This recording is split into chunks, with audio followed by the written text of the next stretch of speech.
По една година од воведувањето на мерката за ограничување на трговските маржи, цените на основните прехранбени производи од денеска се формираат по пазарни услови.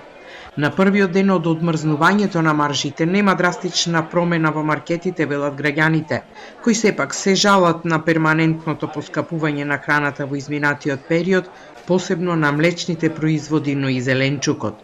Лебот и денеска се продаваше по цена од 33 денари. Мешано. Нешто поскапо, нешто поевтино. Што е најповеќе покачено? Што е покачено домато? Кажуваат за сирењето дека било поскапено. Сам дека од вчера поскапени се. Черешните 150, кој може да не може да си дозволи некој да купува со мали плати. Доматите? Доматите 100, пиперките 80. Тоа е многу. Многу е, многу.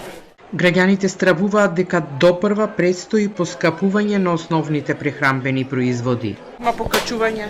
Малце, нема многу. Али ќе видиме потака, како ќе види. Така. Сега за сега малце. Ама некој поскапување изгледа ќе има. Ако рекоа дека нема, ќе има. Владата лани во јуни како една од антикризните мерки ја донесе одлуката за замрзнување на трговската маржа на белиот леб, шеќерот, маслото, брашното, јајцата, тестенините и млечните производи. Важноста се продолжуваше во неколку наврати, а од Министерството за економија рекоа дека домашните цени се стабилизирани, а доколку има потреба да се воведе повторно ограничување на трговските маржи, тоа ќе се спроведе.